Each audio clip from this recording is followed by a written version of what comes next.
কি এইটা ভাইবা নিতেছি যে ডক্টর ইউনূস সরকারের প্রধান আছেন বলে এই মুহূর্তে তার ক্যাবিনেটে যে 2 জন 3 জন তারা যদি নির্বাচন করেন তাহলে পুরো সরকার মিলে তাদেরকে সাহায্য সহযোগিতা করবে ওই রাজনৈতিক দলকে।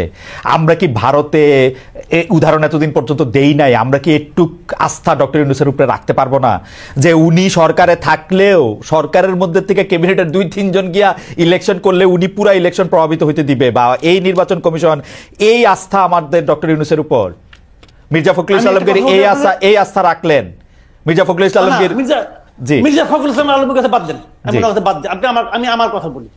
1 নম্বর চেয়েছি তারা একটা অসাধারণ নির্বাচন দেবে, যে নির্বাচনে প্রত্যেকটা মানুষের ভোটাধিকার গণনা করা হবে। 2 নম্বর চেয়েছি এই নির্বাচনের আগে ওনারা কিছু সংস্কার কর্ম করবে, যে সংস্কার কাজগুলো আরেকজন ফ্যাসিবাদ তৈরি হওয়ার থেকে আমাদেরকে রক্ষা করবে। আর অর্ধেক কাজটা হলো যতদিন এই কাজগুলো ওনারা করবেন ততদিন ওনারা দেশটাকে চালাবেন। হয় আপনি সমালোচনা করেন, নাইলে আমি সমালোচনা করি, ওরা যাইব কই? কোন জায়গা থেকে তাদের সমালোচনা? এই কাজ করছো কেন, এইটা করো নাই কেন, এইটা করতে পারছো কেন? বিএনপি এতদিন পর্যন্ত কই আসছে একটা মির্জা ফখরুল ইসলাম কিন্তু আমারও 1.5 মাস আগে ইন্টারভিউ দিছে, একটা মুখ দিয়ে তো বাইর করতে পারলাম না যে কবে ইলেকশন চান। হঠাৎ করে এখন কি হইলো? জুলাইতে চায় না অগাস্টে চায়, ঠান্ডা নাই বর্ষা নাই, আর হইলো কি এই সরকারই চায় না ইলেকশন করতে। এগুলি কি কথা? নিউ ইয়র্কের ম্যানহাটন থেকে আপনাদের সঙ্গে আছে আমি খালেদ মহিউদ্দিন। 1/11 সময় রাজনৈতিক দলগুলির সংস্কার চাপাতে চেয়েছিল সে সময়কার অন্তর্বর্তীকালীন সরকার। বর্তমান সরকার দলগুলির সংস্কারের চেয়ে বেশি রাষ্ট্রের সংস্কার, সংবিধানের সংস্কার, নির্বাচন কমিশনের সংস্কার সহ আরও অনেকগুলি বিষয়ে, জনপ্রশাসন অনেকগুলি বিষয়ে সংস্কারের কথা ভাবছে। সেদিক দিয়ে নির্বাচন যথাসময় হবে কিনা এবং সেই সময় নিরপেক্ষতা রাখতে পারবে কিনা সেগুলি নিয়ে উঠছে নানা রকম প্রশ্ন।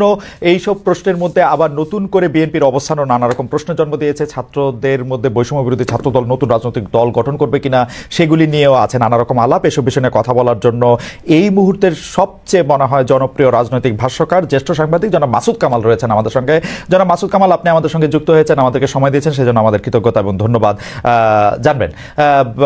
আপনাকে শুভেচ্ছা জানিয়ে আমাদের সাথে আরেকজন গেস্টের পরিচয় করে দিতে চাই। তিনি জনাব আবু বকর মজুমদার। জনাব আবু বকর মজুমদার আমার খুব প্রিয় ভাজন, স্নেহভাজন এবং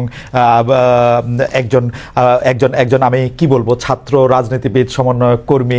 বকর মজুমদার, আপনি আমাদেরকে সময় দিয়েছেন, সেজন্য আপনি আমাদের কৃতজ্ঞতা এবং শুভেচ্ছা জানবেন। তবে আমি প্রথমে মাসুদ কামাল ভাইয়ের কাছে একটু যেতে চাই যে জনাব মাসুদ কামাল ভাই, আপনি জানেন যে গতকাল বিএনপির দিক থেকে একটা নতুন দিক আমরা দেখলাম, সেটা হলো যে অন্তর্বর্তী সরকার নিরপেক্ষ কিনা এই নিয়ে সংশয় শঙ্কার কথা বিএনপি মহাসচিব বলেছেন। তিনি আরও বলেছেন যে বিবিসি বাংলারে দেয়া সেই সাক্ষাৎকারে তিনি আরও বলেছেন সরকার নিরপেক্ষ থাকতে না পারলে নিরপেক্ষ সরকারের প্রয়োজন হবে। তিনি আসলে কি বোঝাতে চাইছেন, কি বার্তা দিলেন তিনি অন্তর্বর্তীকালীন সরকারের কাছে? আমার একটা টেক অবশ্য আছে, সেটা আপনার টেকটা শুনে আমি হয়তো এটার মধ্যে এটা একটু বলতে চেষ্টা করব। কামাল ভাই, আপনি আমাদের যদি একটু আলোকিত করেন যে আসলে মির্জা ফখরুল ইসলাম আলমগীর কি বার্তা দিতে চাইলেন। পরে সকালে আমি এটা ডিটেল আমি পড়েছি। আমার কাছে কিন্তু ওনার কথাকে অযৌক্তিক মনে হয় নাই।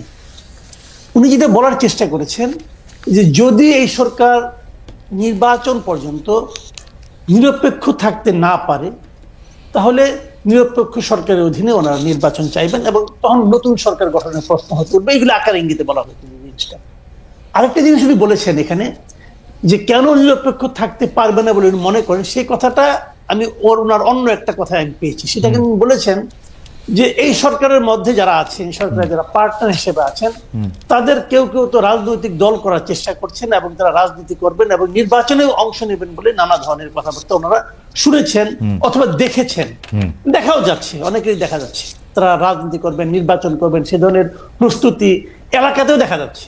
মানে ওনারা যে এলাকার বাসিন্দা সেই এলাকার মানুষ বলা বলি করছে এবং সেখানে এই ধরনের একটা মানে আপনার বাস্তবতা বিরাজ করছে। তো যদি এই সরকার এরা যদি সেখানে নির্বাচন করে তাহলে তো সেই সরকারটাকে আমি নিরপেক্ষ বলতে পারি না। সরকারের ডেফিনেশনটা কি? ক্যাবিনেটে যারা আছে সবাই মিলেই তো সরকার। এখন এই ক্যাবিনেটের কেউ কেউ যদি নির্বাচনে অংশ নেন আগামীতে, তাহলে এই সরকারটাকে আপনি নিরপেক্ষ বলবেন কিভাবে? আমি তো বলতে পারবো না। তো সেক্ষেত্রে উনি বলছেন যে তারা এদের নিরপেক্ষতা হারাবেন উনি। আর যদি এই সরকার নিরপেক্ষতা হারায় তাহলে তো এই সরকারের অধীনে নির্বাচন হতে পারে না। লজিক্যালি একদম পারফেক্ট কথা উনি বলেছেন। কিন্তু না কামাল ভাই এই পর্যায়ে আমি একটু জানতে চাইতে পারি যে আমরা কি ডক্টর ইউনূসের সরকারকে সব রাজনৈতিক সরকারের মতোই বিবেচনা করতেছি? আমরা কি এইটা ভাইবা নিতেছি যে ডক্টর ইউনূস সরকারের প্রধান আছেন বলে এই মুহূর্তে তার ক্যাবিনেটে যে 2 জন 3 জন তারা যদি নির্বাচন করেন তাহলে পুরো সরকার মিলে তাদেরকে সাহায্য সহযোগিতা করবে ওই রাজনৈতিক দলকে?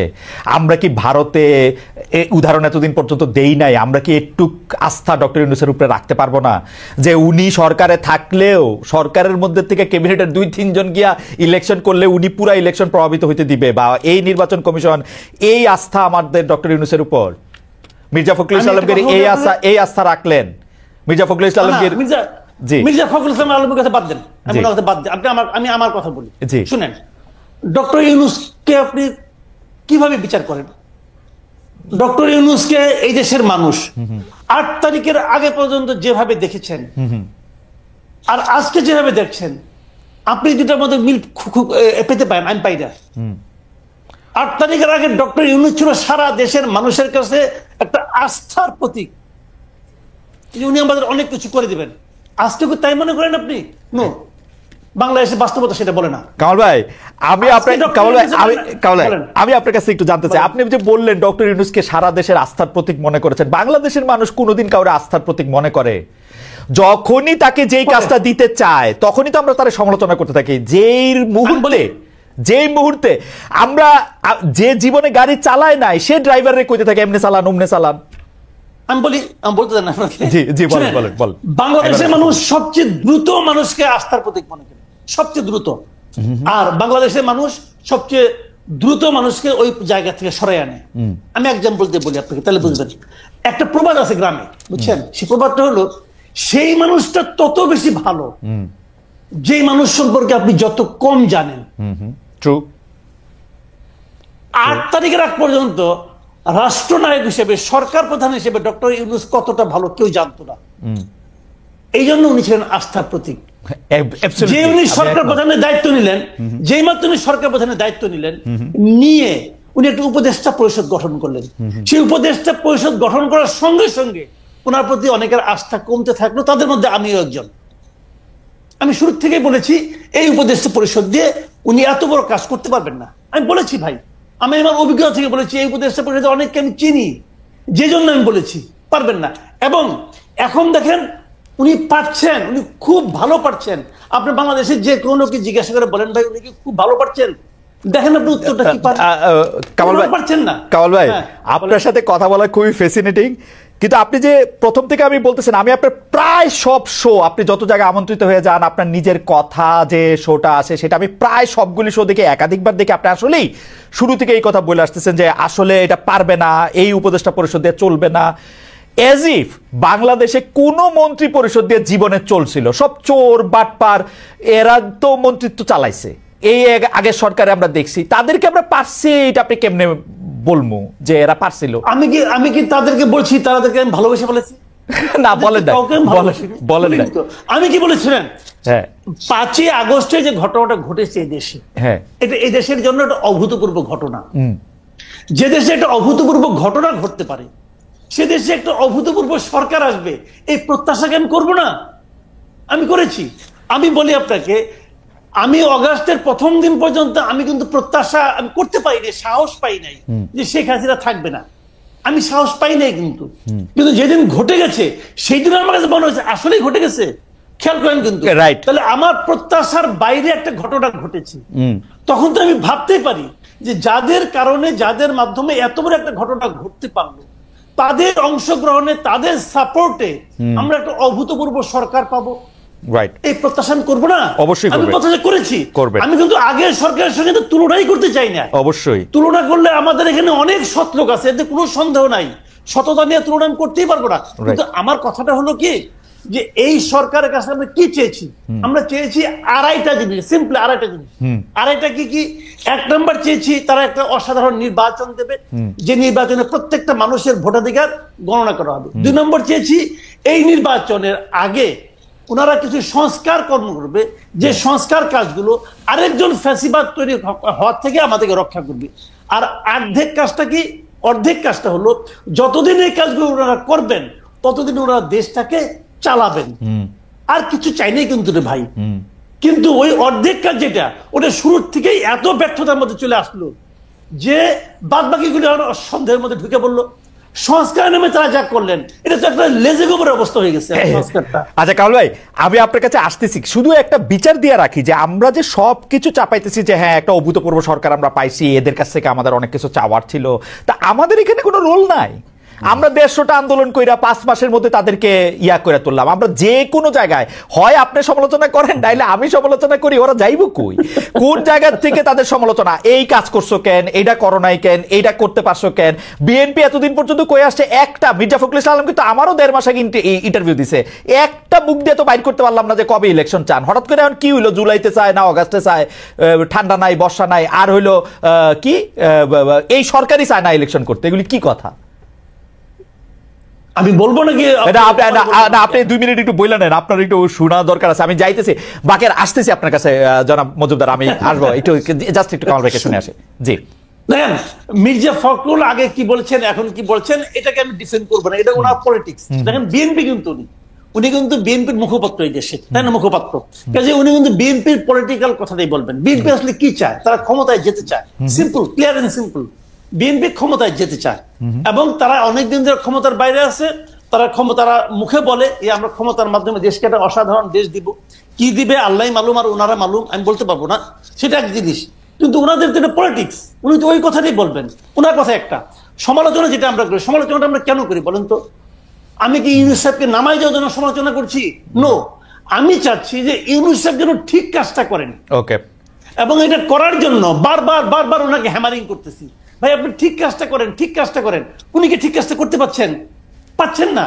উনি কি এই আমি এটাকে বিপ্লব বলেন না গণ অভ্যুত্থান বলেন, জুলাই বিপ্লব বলি, জুলাই গণ অভ্যুত্থান, কিন্তু বাকি এখানে আছে, ওকেও আমি আপিল করতেছি, উনিও বলুক যে এই যে ওনার যে উপদেষ্টা পরিষদ উনি গঠন করেছেন, উনি তো জুলাই বিপ্লবের ফসল। উনার এই উপদেষ্টা পরিষদ তারা কেউ কি এই জুলাই বিপ্লবের চেতনাকে ধারণ করে? কামাল ভাই আমি আপনার কাছে আসি, শুধু এইটা বলে রাখি, জুলাই বিপ্লবের চেতনা ধারণ করতে এই উপদেষ্টাদের ডিফেন্ড করার জন্য আমি বলি যে তারা যে শেখ হাসিনার লোকে গিয়ে যোগ দেয় নাই, ছবি তোলে নাই, তাদের মাখনটা খায় নাই, সেইটাই হলো জুলাই আগস্টের চেতনা। এর চেয়ে বেশি চেতনা তো দরকার ছিল না। আপনি আমার এই 4টা আরো অর্থনীতিবিদ দেখান যারা এই শেখ হাসিনার মাখন কি খায় নাই।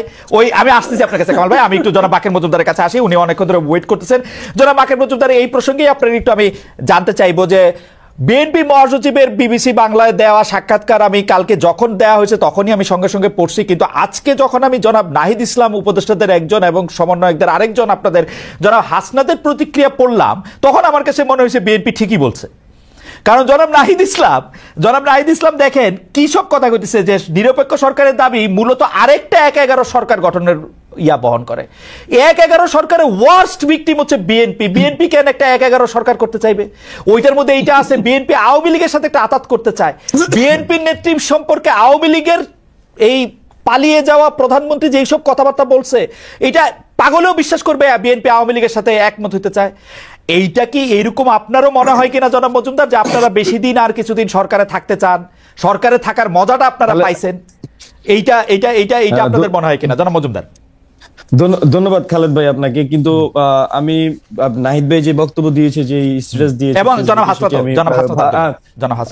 হ্যাঁ আমি সেটি ভালোভাবে পড়েছি। তো নাহিদ ভাই মূলত যে মেসেজটি দেওয়ার চেষ্টা করেছে, আমার কাছে মনে হয় যে আপনি বা এখানে ভুলভাবে অনেকটা ব্যাখ্যা হয়েছে। যেমন নিরপেক্ষ সরকারের কথাটা আসছে, বা এখানে উনি কিন্তু যেই ব্যাকগ্রাউন্ডটা টানছে সেই ব্যাকগ্রাউন্ডটা আমার মনে হয় যে একটু উল্লেখ করা উচিত ছিল। 5ই আগস্টে কি হয়েছে এটা দিয়ে কিন্তু নাহিদ ভাই তার স্ট্যাটাসটা শুরু করেছিল। তো এখানে মূলত 5ই আগস্ট বা তার পরবর্তী সময়ে এখানে আমাদের সাথে একদম 8ই আগস্ট পর্যন্ত কি কি হয়েছে তার একটা কিন্তু হিন্টস কিন্তু নাহিদ ভাই দিয়েছে সেখানে।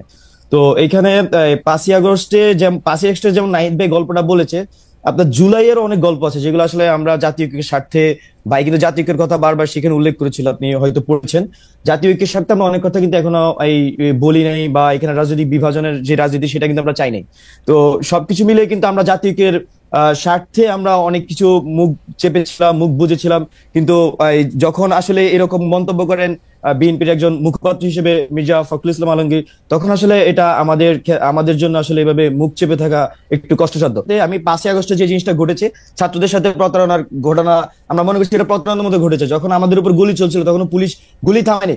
আমরা শাহবাগে আমার স্পষ্ট মনে হচ্ছে শাহবাগ থেকে আমরা সংসদ ভবনের দিকে মুভ করতেছিলাম, তখন আমাদের কাছে তথ্য এসেছে যে রাজনৈতিক অংশীজনগুলার বড় বড় দলগুলোর একটা বড় অংশ হচ্ছে ক্যান্টনমেন্টে গিয়ে সেখানে ক্ষমতা ভাগাভাগির দর কষাকষির আলাপ চলছিল। তো সবকিছু মিলে ছাত্রদেরকে তখন মাইনাস করার চেষ্টা করা হচ্ছিল।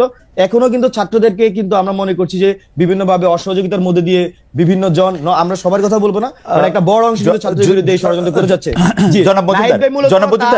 নাহিদ ভাই মূলত ব্যাকগ্রাউন্ড টেনে, আমি একটু শেষ করি, নাহিদ ভাই মূলত ওনার ব্যাকগ্রাউন্ড টেনে, আন্দোলনের ব্যাকগ্রাউন্ডটা খুব শর্ট আকারে ভাই টেনে মূলত তার এই রাজনৈতিক যে বাস্তবতা বা বাংলাদেশের যে বাস্তবতা সেটা জনগণের সামনে নাহিদ ভাই কিছুটা উপস্থাপন করার চেষ্টা করেছে। জনাব মজুমদার, আমার 2-3টা প্রশ্ন আছে, আপনি যদি এক এক করে আপনার বক্তব্য থেকে আপনি বলেন। যে আপনি জুলাই আগস্ট আন্দোলনের কথা বলছিলেন যে বড় বড় রাজনৈতিক দলগুলো আপনাদেরকে মাঠে থাকার কথা বলে তারা বাইরে ছিল, সেই ক্ষেত্রে আমরা কি ধরে নিব যে রাজনৈতিক দলগুলোর সমর্থন আপনারা পান নাই? মানে আপনি একটা করে বলেন।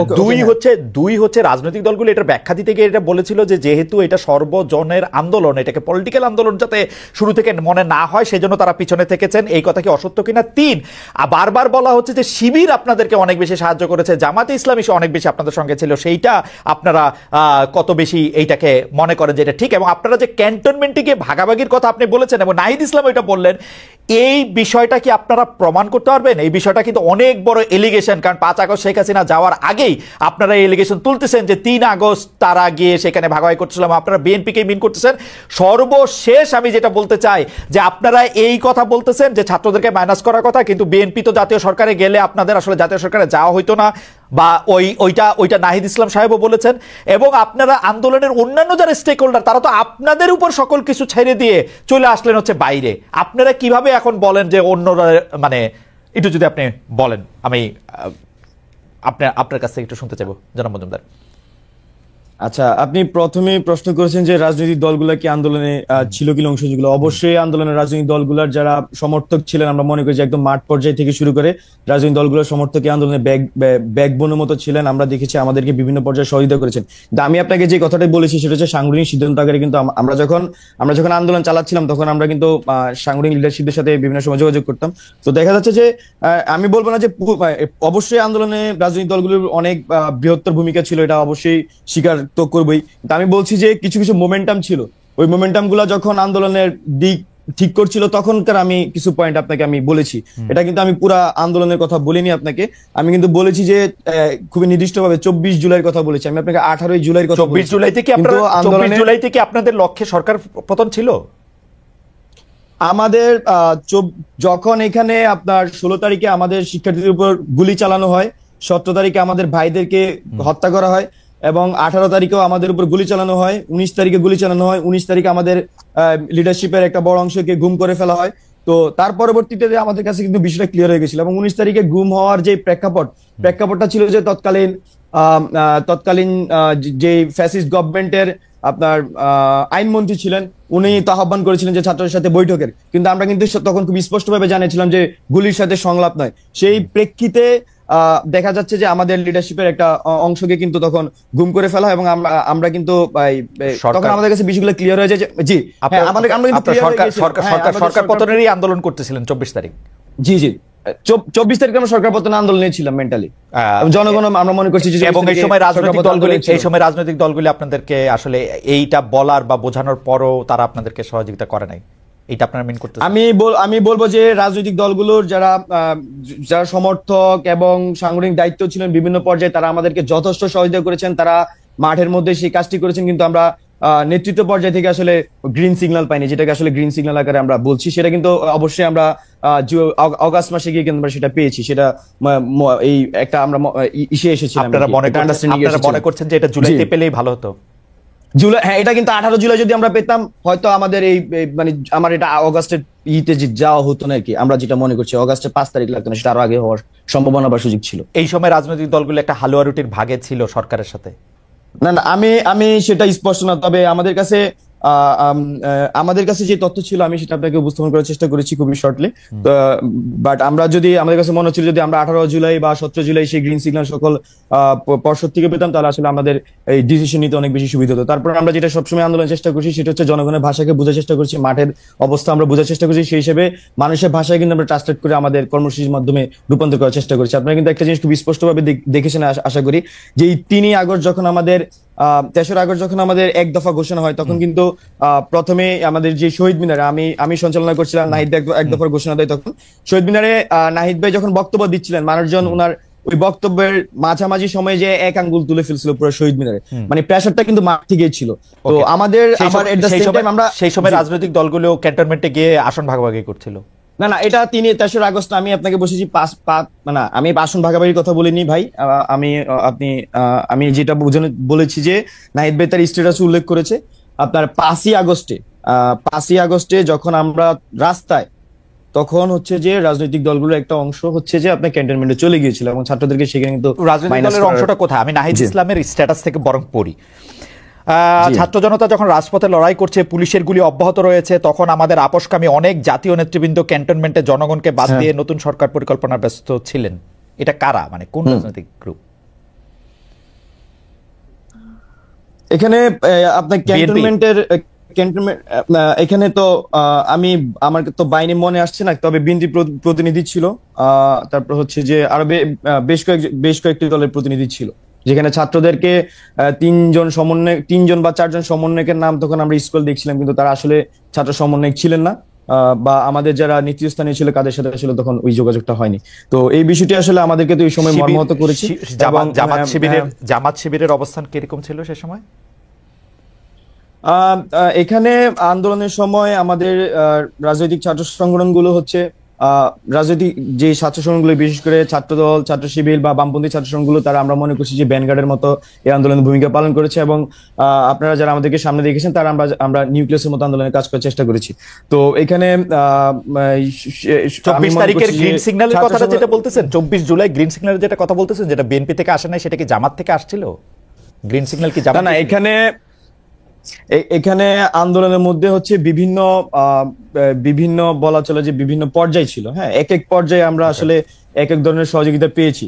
তো এখানে আমি যেটা উল্লেখ করেছি সেটা 24 জুলাই, সেটা একটা কনভারসেশন আমি আপনাকে করার চেষ্টা করেছি, বলার চেষ্টা করেছি। তবে এটা খুবই এরকম উল্লেখযোগ্য না যে আমি একই সময়ে আরেকটা রাজনৈতিক স্টেকের সাথে আমাদের যোগাযোগ হচ্ছিল কিনা। জি, ধন্যবাদ। না, আমি এটা ঠিক আসলে বুঝতে পারতেছি না, আপনার কাছে আমি আবার আসবো।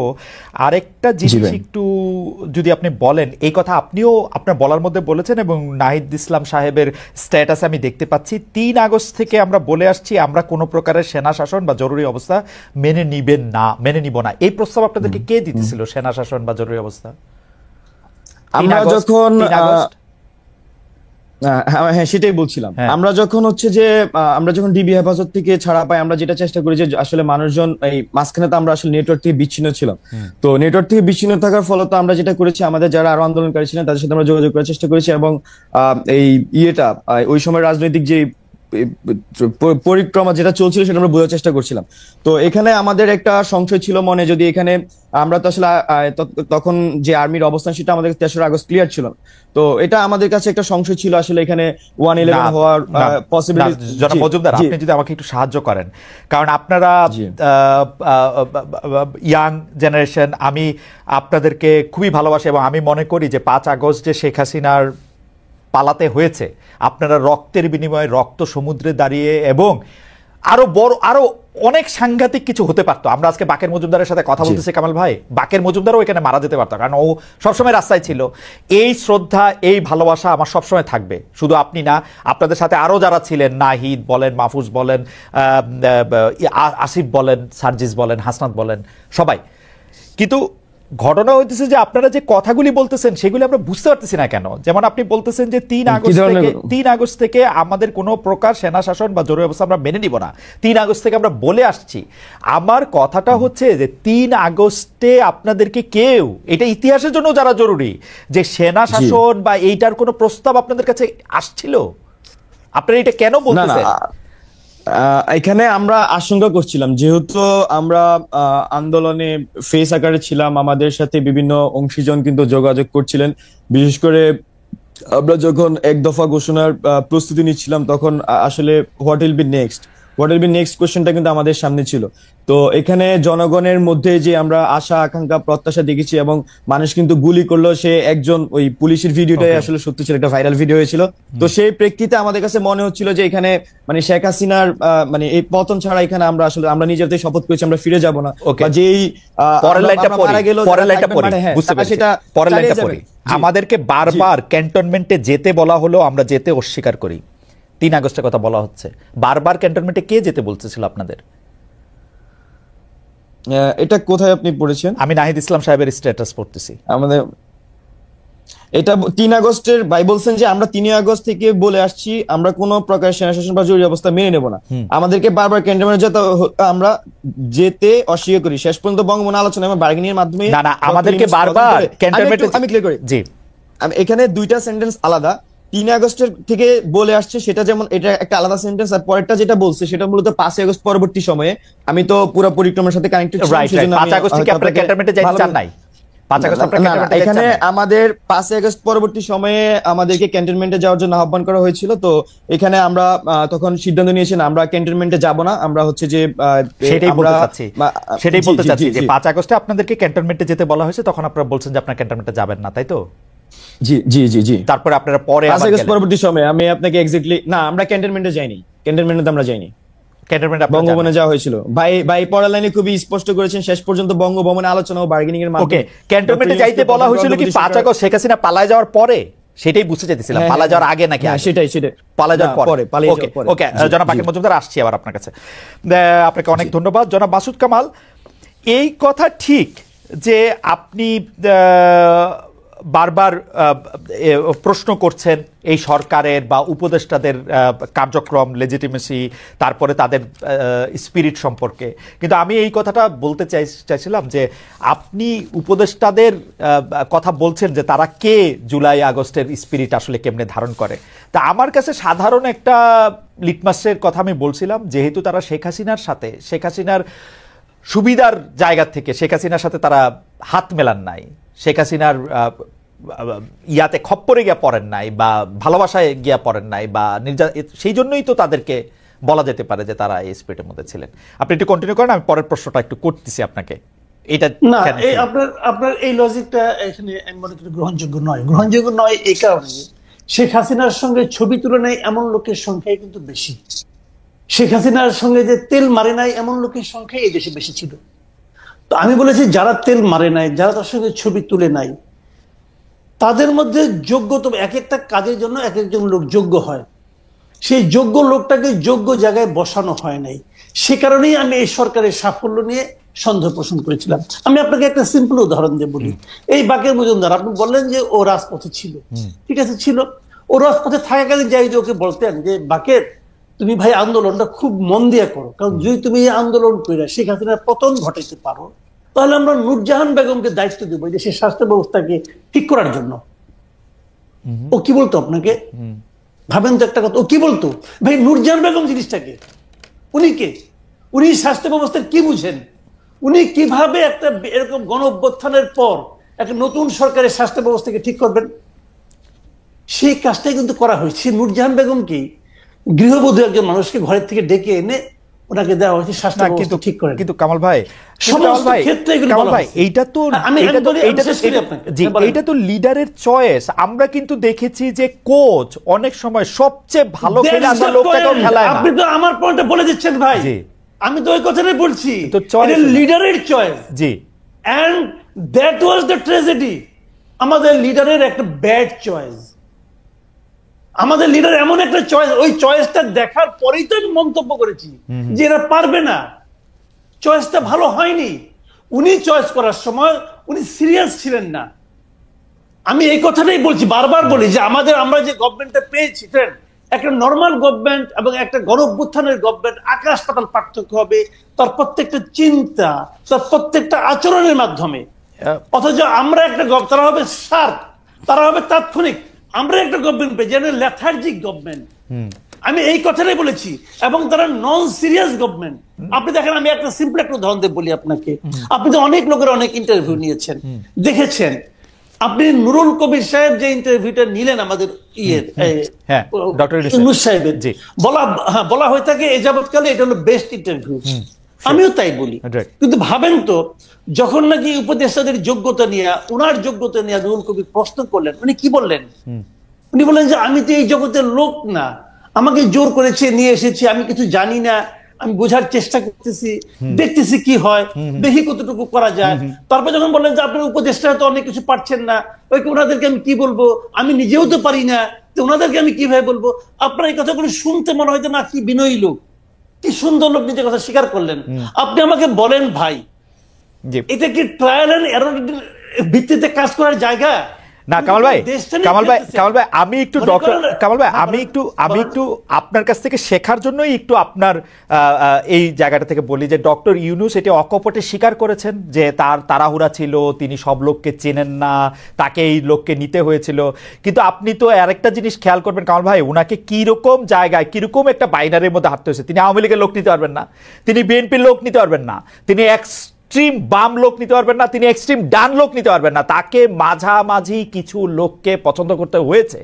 এর মধ্যে কিছু লোক ভালো থাকতে পারে, কিছু লোক খারাপ থাকতে পারে, কিন্তু তার ইন্টেনশন নিয়ে আমরা কেন প্রশ্ন তুলবো?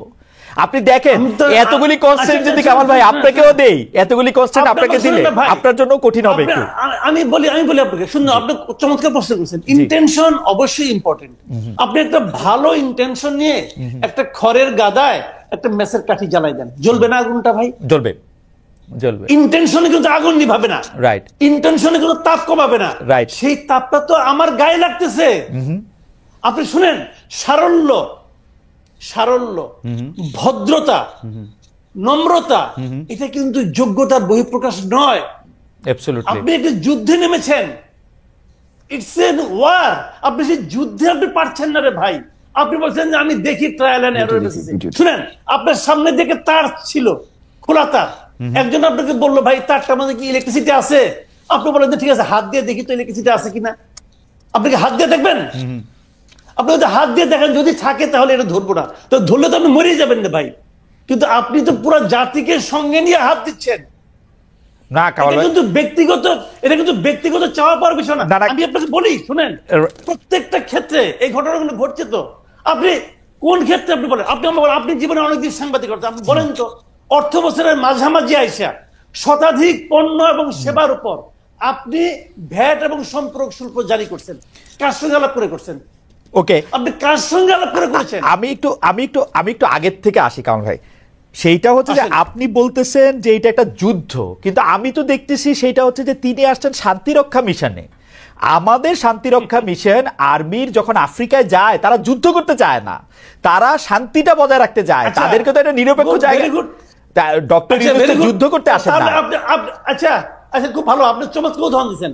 আমি এই চমৎকার উদাহরণ দিচ্ছি, একটা মন্দ উদাহরণ দিয়ে আপনাকে। যে শান্তিরক্ষা মিশনের সমস্ত মসজিদের ইমাম এবং পাদ্রীদের না পাঠায় সেনাবাহিনীকে পাঠায় কেন ভাই? কারণ যদি যুদ্ধ লাগে যুদ্ধ করবে, শান্তিরক্ষা যুদ্ধ লাগলে যুদ্ধ করবে। That is the point. G, that is the point. যুদ্ধ তো লেগে আছে সারা দেশে। মানুষকে জিজ্ঞাসা করেন না তার পকেটে কি যুদ্ধ লাগছে কিনা, বাজারে যে দেখেন না যুদ্ধ লাগছে কিনা, যুদ্ধ লেগে আছে না। কিন্তু কামাল ভাই, আপনি এর আগেরটা না বললে কেমনে হবে? 15 বছর আওয়ামী লীগের দুঃশাসন, তার আগ পর্যন্ত বিভিন্ন প্রতিষ্ঠান ধ্বংস হওয়া, পুরা 2024-এর এপ্রিল মাস থেকে একের পর এক আন্দোলন, নানা ধরনের বিষয়াদি, জুলাই আগস্টে কোনো কিছু কাজ না করা, এগুলি আপনি দ্রব্যমূল্যের জন্য একটু সাফার আমরা করব না, একটু আমরা দিব না? মানে আমি এর আগে যে দেশটাতে থাকতাম জার্মানিতে, তারা তো 15 বছর ডাস্টবিনে খাবার খায় দেশটারে ঠিক করলো। ওকে, তাহলে আপনি প্রত্যেকটা বাজারের আশেপাশে 20-30 টাকা ডাস্টবিন রাখেন। না না, বাজার করতে পারছো না, এখান থেকে নিয়ে যাও। কিন্তু কিছু স্যাক্রিফাইস আমরা করব না, কিছু স্যাক্রিফাইস আমরা করব না। কিছু কতটুকু? কিছুটা কার জন্য? কার জন্য কিছু? যে বাণিজ্য মন্ত্রী দায়িত্ব নেওয়ার 1 মাসের মাথায় সয়াবিন তেলের দাম ওই সিন্ডিকেটের স্বার্থে 8 টাকা বাড়ায় দেয়, তার কিছু? নাকি যে লোক 1 লিটার তেল কিনতে যে 3 বার পকেটে টাকা গুনে, তার জন্য কিছু? আপনি কার কথা বলতেছেন রে ভাই? সাধারণ মানুষ, এই দেশের মানুষের, আপনার একজন উপদেষ্টা যে আলী ইমাম মজুমদার, সে বলতেছে জিনিসপত্রের দাম বেড়েছে কিন্তু মানুষের কষ্ট হবে না। ও লোক কষ্টের কি বুঝে? আপনি আমাকে বলেন ওই লোক সাধারণ মানুষের কষ্টের কি বুঝে? বেতন বাড়বে না, চাকরিচ্যুত হবেন আপনি, জিনিসপত্রের দাম বাড়বে, কিন্তু আপনার কষ্ট হবে না। এটা কি ভাই জুয়ে আছেন, ম্যাজিক নাকি? এটা কি ম্যাজিক? ওকে, আমি কামাল ভাই, আমি কামাল ভাই আপনার রক্ত বেরোবে না। কামাল ভাই আমি আপনার বক্তব্যের সাথে দ্বিমত এই পর্যায়ে করছি না, কিন্তু প্রশ্নটা করে রাখি। হ্যাঁ, দাদা প্রশ্নটা আমি করে রাখি, কারণ ভাই আপনার চোখে আমি বরং বাকের ফ্যান, আমি বরং আরেকটা প্রশ্ন করি। জি জি, আমি বাকের একটা কথায় আমার একটা মনে হলো এই প্রশ্নটা আমার করা দরকার। জি জি প্লিজ। খালি নাহিদের এই যে নাহিদ ইসলাম যে আপনার যে স্ট্যাটাসটা দিয়েছেন, এই স্ট্যাটাসটা আপনি তো ওনাকে পড়ে শুনাইলেন। আমি যদি এই প্রশ্নটা করি, আপনি আমার হয়ে বাকেরকেও প্রশ্নটা করতে পারেন, বাকি নিজেও জবাব দিতে পারে। আমি যদি বলি যে নাহিদ ইসলাম যে অভিযোগটা করেছে যে এটার মাধ্যমে বিএনপি 111 কে ইনভাইট করতেছে, আমি যদি বলি এই স্ট্যাটাসের মাধ্যমে নাহিদ ইসলাম হিমসেলফ 111 কে ইনভাইট করতেছে, ওকে, আমি যদি এই কথাটা বলি, ওকে ওকে, এই কথা, কারণ এই স্ট্যাটাসের মাধ্যমে সে তো আর্মিকে একটা পার্টি বানিয়ে ফেলেছে। একজন উপদেষ্টার পদে থেকে উনি এটা করতে পারেন? এটা কোনো সেন্সিবল কাজটি করেছেন না। ওকে, আমরা কামাল ভাইয়ের প্রশ্নটার জন্য জনাব বাকের মজুমদারকে, এটা যদি বাকের মজুমদার কিছু বলেন, আমরা এটা একটু আহ্বান জানাই। এখানে জনাব মাসুদ কামাল ভাই যে খুব সহজে নাহিদ ভাইকে একটা প্রশ্ন করে দিলেন, একটা এখানে কোশ্চেন রেখে গেলেন যে 111 এর সরকারের ইঙ্গিত কি নাহিদ ভাই নিজে দিচ্ছে কিনা বা নিজে ইনভাইট করছে কিনা। তো এখানে আমি পাল্টা জানতে চাই, বা আমার যে পয়েন্টটা সেটা হচ্ছে যে এখানে নাহিদ ভাই কিন্তু খুব স্পষ্টভাবে তার ব্যাকগ্রাউন্ড উল্লেখ করেছে, আসলে কোন অর্থে আসলে বিএনপি 111 কে ইনভাইট করছে, কিন্তু নাহিদ ভাই খুব তার ব্যাখ্যা করে দিয়েছেন কোন অর্থে কি হচ্ছে, সে উনি কিন্তু ব্যাকগ্রাউন্ড এনেছে, পরবর্তী ঘটনাক্রম বলেছে। তো আমি মাসুদ কামাল ভাইয়ের কাছে প্রশ্ন করেছি, উনি আসলে কোন প্রেক্ষাপট বা কোন ব্যাকগ্রাউন্ড দেখে আসলে নাহিদ ভাইকে এমন প্রশ্ন করতে চাচ্ছেন। ওকে ওকে ওকে, কামাল ভাই নিশ্চয়ই বলবেন। আমি একটু বোঝার জন্য, জনাব মজুমদার, আসলে আপনাদেরকে প্রশ্ন করা, আপনারা এত বেশি জনপ্রিয়, আপনাদেরকে প্রশ্ন করা এখন একটা, কারণ আমার ফ্লাডেড হয়ে যাচ্ছে যে আমি আপনাকে আসলে ঠিকমতো প্রশ্ন করছি কি করছি না সেটা নিয়ে। আমি শুধু বোঝার জন্য বলতেছি। আমি আবার পড়ি জনাব নাহিদ ইসলামকে। জনাব নাহিদ ইসলাম বলেছেন যে আমরা চেয়েছিলাম ফেসিবাদ বিরোধী রাজনৈতিক দলগুলো ও নাগরিক সমাজের সমন্বয়ে একটা জাতীয় সরকার। তারপরে তিনি বলছেন জাতীয় সরকার হলে ছাত্রদের হয়তো সরকারে আসার প্রয়োজন হতো না।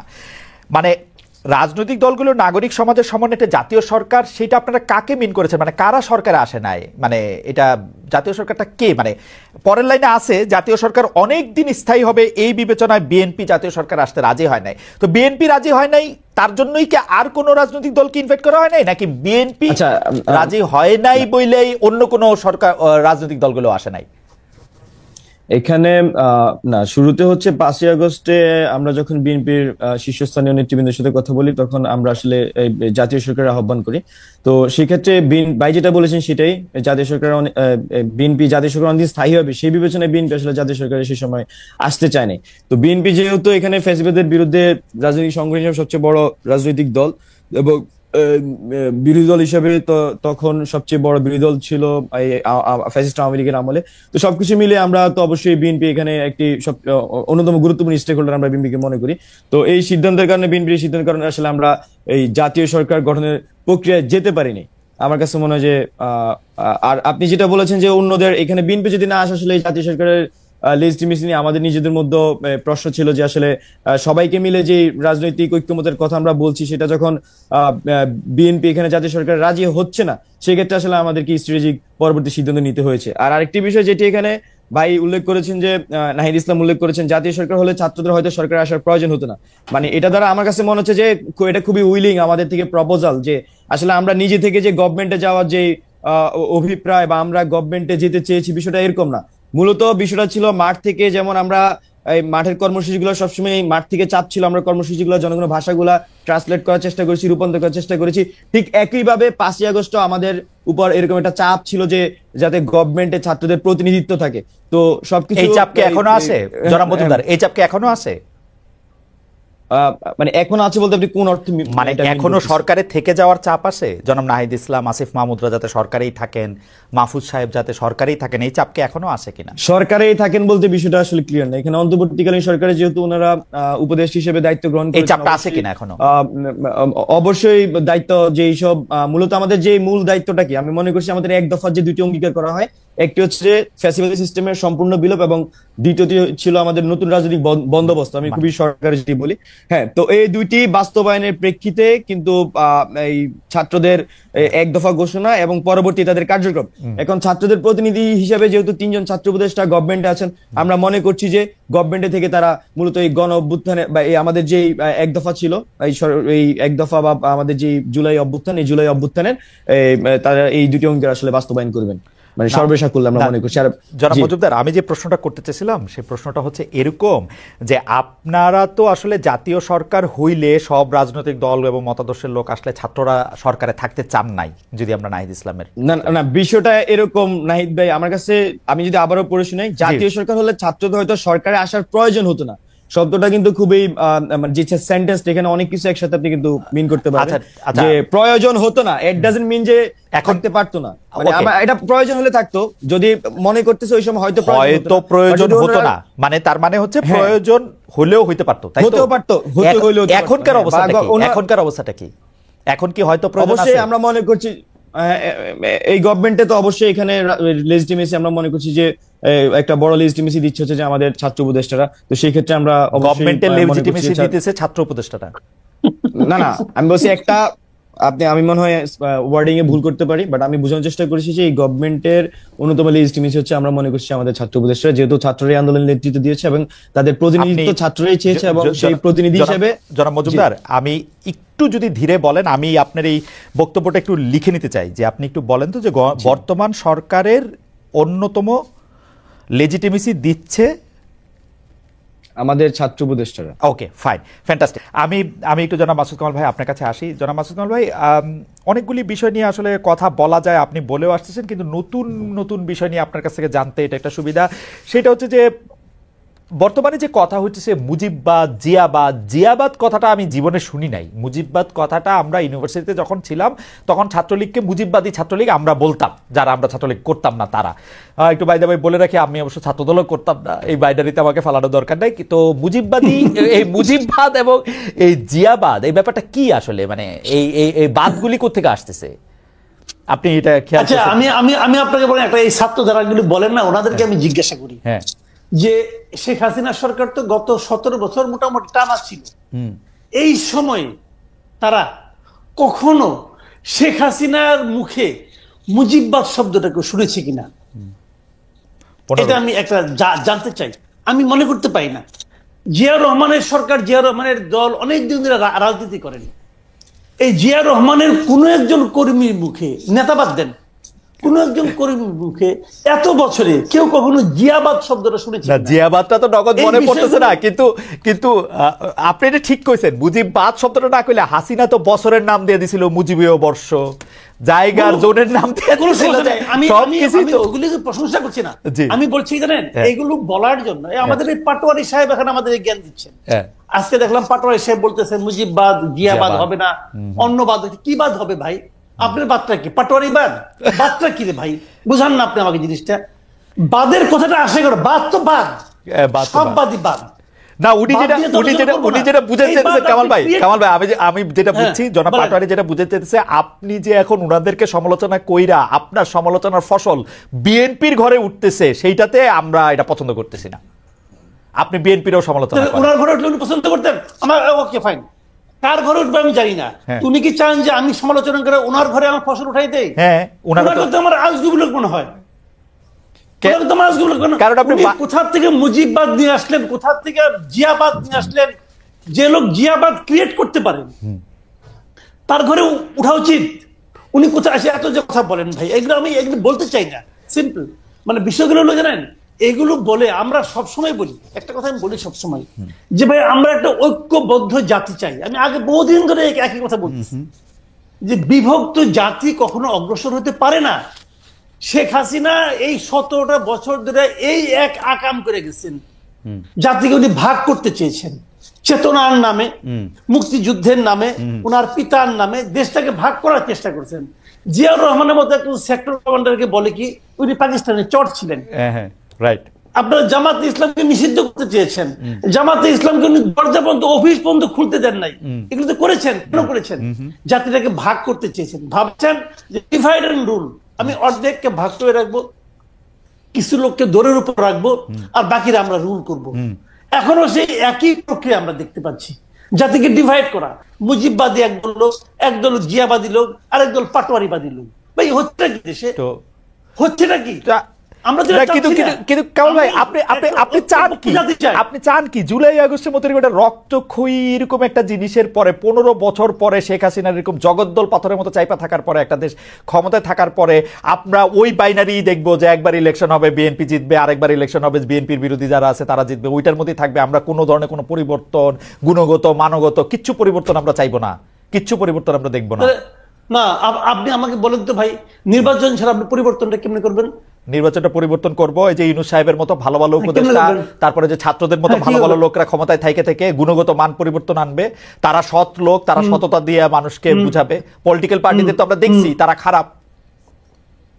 তাহলে আপনি চাচ্ছেন অরাজনীতিকরণ, বিরাজনীতিকরণ?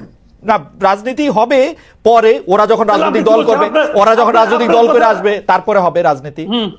আপনার কথা বটম লাইন দুইটাই, রাজনৈতিক দলগুলো সব খারাপ, রাজনৈতিক দল দরকার নাই, আমরা অরাজনৈতিক দল আনবো, তারা কারো কাছে কোনো জবাবদিহি করবে না, ওদের যখন ইচ্ছা হবে ভ্যাট বাড়াই দিবে, যখন ইচ্ছা হবে বই দিবে, যখন বলবে যে বই কবে দিবেন বলতে পারবো না বই কবে দিব।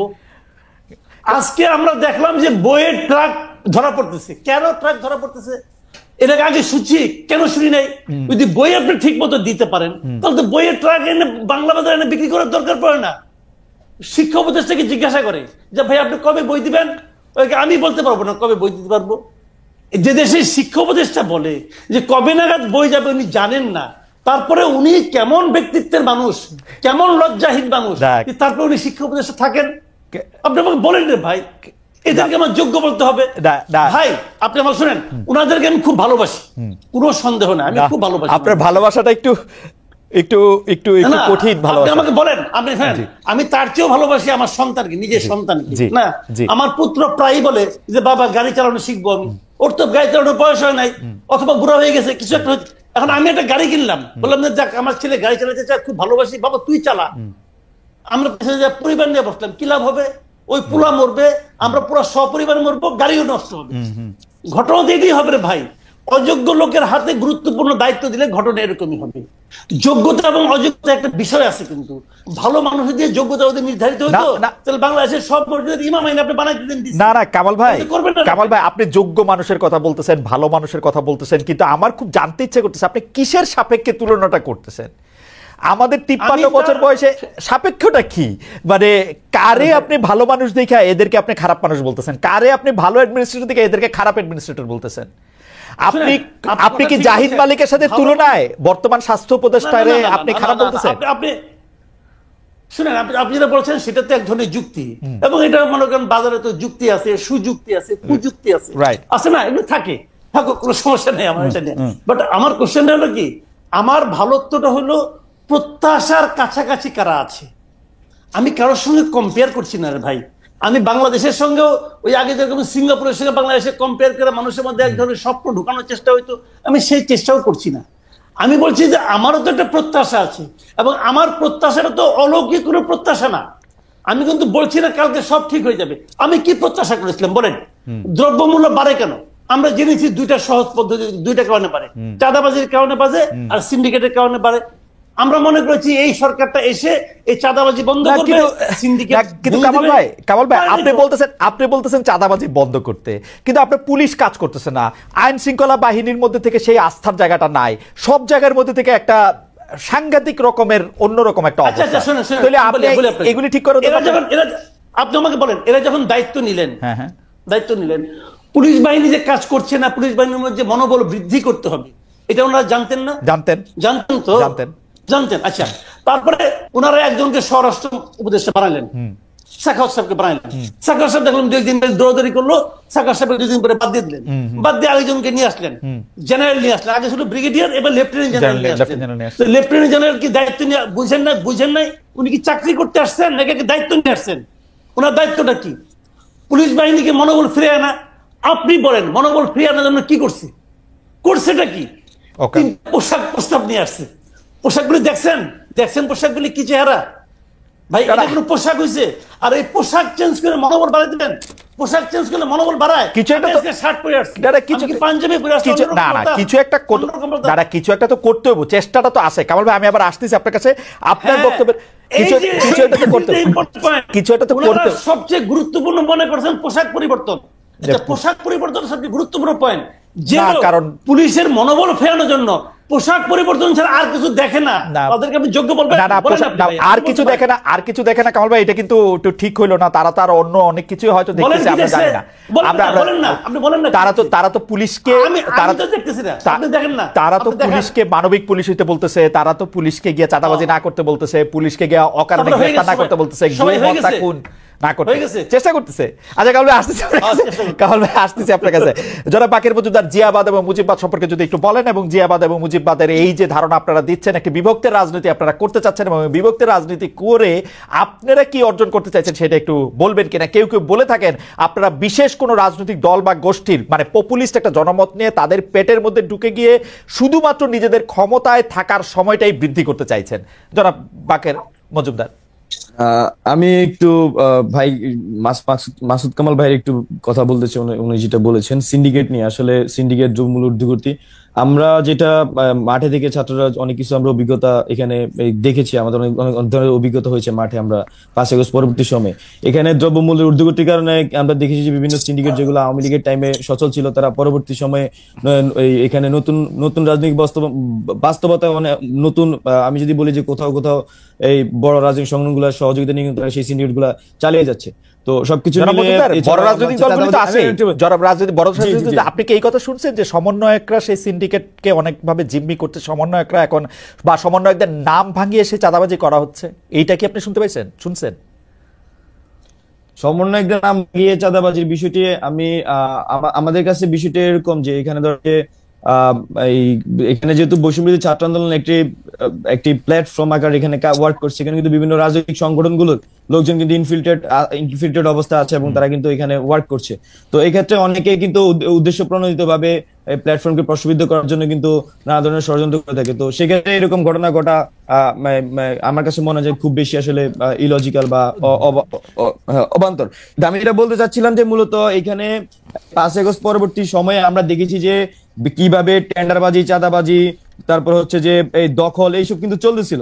তো এই বিষয়গুলো কিন্তু আমাদেরকে সবসময় আমরা মনে করছি যে শুধু সরকার না, আমাদেরও কাজ করতে, আমরা যখন মানুষের সাথে কথা বলি এই জিনিসগুলো সবসময় কিন্তু আমাদের ভোগাইছে। আমি যদি আপনাকে জাস্ট আগস্ট মাসে কিছু কথা বলি, আগস্ট মাসে কিছু কথা যদি আপনাকে আমি বলি, সেটা হচ্ছে যে আপনার বিএনপির হচ্ছে 5 আগস্ট থেকে 25 ডিসেম্বর পর্যন্ত যদি দেখেন বিএনপি ও অঙ্গ সংগঠনের মধ্যকার অন্তর কুন্দলে 20 জন নিহত হয়। আমার কাছে পুরা তালিকা ধরে তথ্যসূত্র সহ আছে। জি, তো এরকম ভাবে আমি আগস্ট মাসে যদি আপনাকে কিছু চাঁদাবাজির তথ্য আমি দেখাই, আমি হচ্ছে প্রথম আলোর একটি 22 আগস্ট 2024 একটি খবর পড়ছি।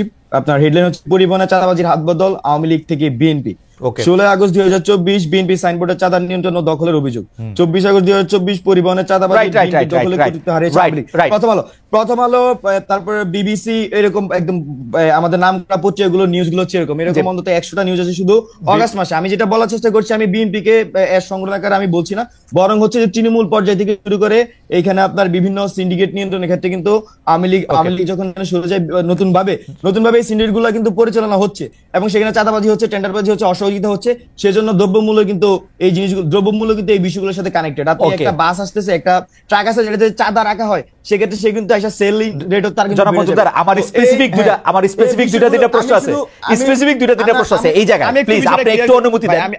জি আচ্ছা ঠিক আছে, আপনি শেষ করেন। আমি শেষ করি। আমার কথা হচ্ছে যে এখানে আপনার যারা রুট লেভেল পর্যন্ত বিভিন্ন রাজনৈতিক সংগঠনগুলোর মানুষজন কাজ করছে, এখানে সবাই কিন্তু সৎ উদ্দেশ্য নিয়ে আসে না, অসৎ উদ্দেশ্য নিয়ে আসে, সৎ উদ্দেশ্য নিয়ে আসে, সব ধরনের মানুষজন আছে।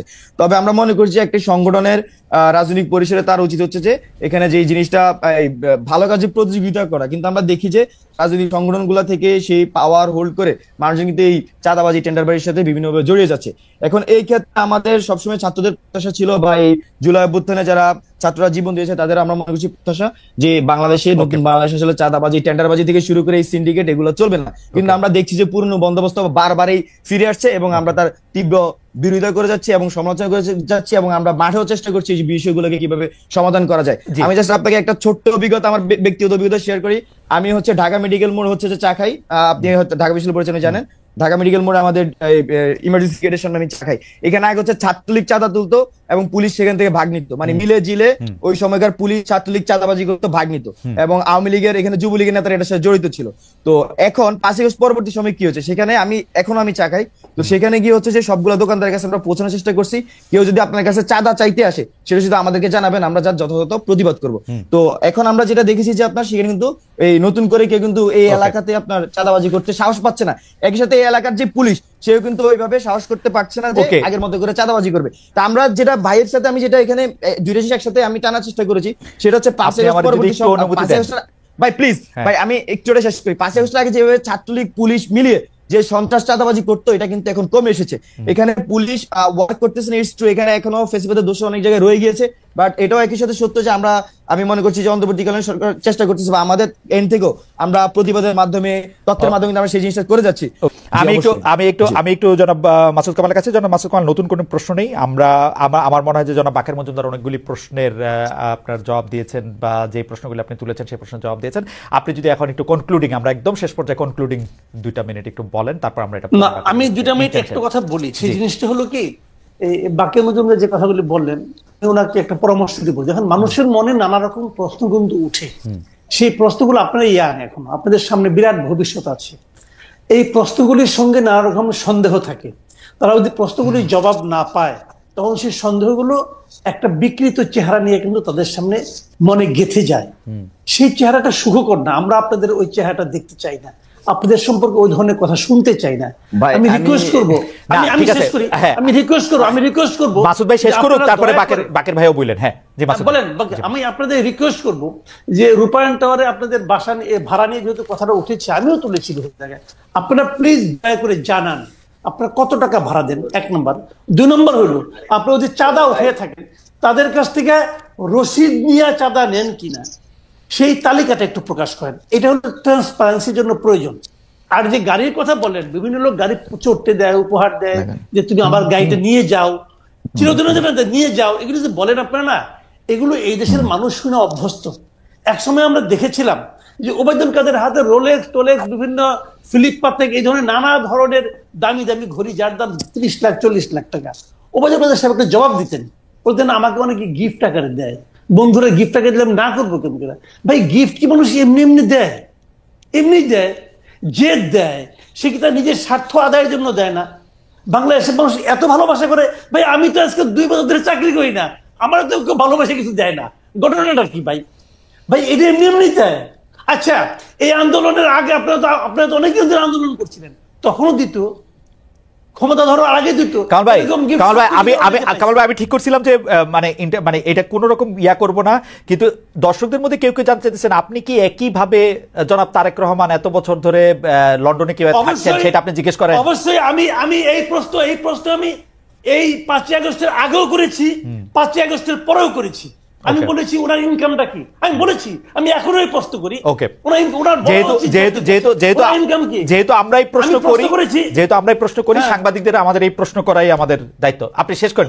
আমি বলেছি যে জয়ের ইনকাম কি, বলুক জাতির কাছে, আমরা জানতে চাই জয়ের কি ইনকাম, তারেক রহমানের কি ইনকাম, আমাদের জানার দায়িত্ব, আমরা এটা কর্তব্য মনে করি। যদি ওনারা না দেন যে একইভাবে বিএনপি কি রসিদ দিয়ে টাকা তোলে কিনা, অবশ্যই বিএনপির অফিসের ভাড়া কোত্থেকে দেয়, কে দেয়, এগুলি আমরা জানতে চাই তো না? অবশ্যই, কেন জানতে চাবো না, অবশ্যই চাই। এবং যদি না দেয় আমরা সন্দেহ করব, আমরা সন্দেহ করবো আপনারা চাঁদাবাজি করছেন, এবং যারা চাঁদা দেয় তারা কোনো কিছুর বিনিময়ে ছাড়া চাঁদা দেয়, এরকম ঘটনা পৃথিবীর কোথাও নাই। কামাল ভাই, আপনি তো 30 বছর না, আমি তো আমার 30 বছরের কাছাকাছি হয়েছে, আপনার তো 40 বছরের কাছাকাছি হয়েছে। আমরা কি দেখছি বিএনপি কোনো সময় জানাইছে কোন জায়গা থেকে কোন রশিদ কোন পরে?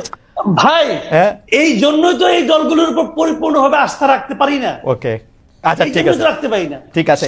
আমার মনে হয় কামাল ভাই আপনাকে ধন্যবাদ। কামাল ভাই, আপনি কি শেষ করছেন? আমরা জনাব বাকের মজুমদারকে আনইন্টারাপ্টেড 2 মিনিট একটু শুনতে চাই একটা। জি বাকের ভাই বলেন আপনি। হচ্ছে আমি বলবো যে মাসুদ কামাল ভাইয়ের জন্য আমার দুঃখ হয়েছে যে ভাই নাকি গিফট পান না। তো আমার আমি আমার ভাইয়ের জন্য দুঃখ হচ্ছে। আমার হচ্ছে যে এই যে মানে এখন তো সরকার পতন হয়েছে, তার আগ আমার পুরা লাইফ টাইমের বেশিরভাগ সময় আমি গিফটে জামা কাপড় পরে কিন্তু আমি চলছি, মানে মানুষজন ভালোবেসে, আমার বন্ধুরা আমাকে গিফট করে, মানে খুব এমন না যে আমাকে খুব দূরের মানুষ এসে দিচ্ছে, আমার বন্ধুরা আমাকে গিফট করে। এবং আমি যখন এখানে আমি জাস্ট বলি আমার ধরুন আমার এমন ফ্রেন্ডস আছে,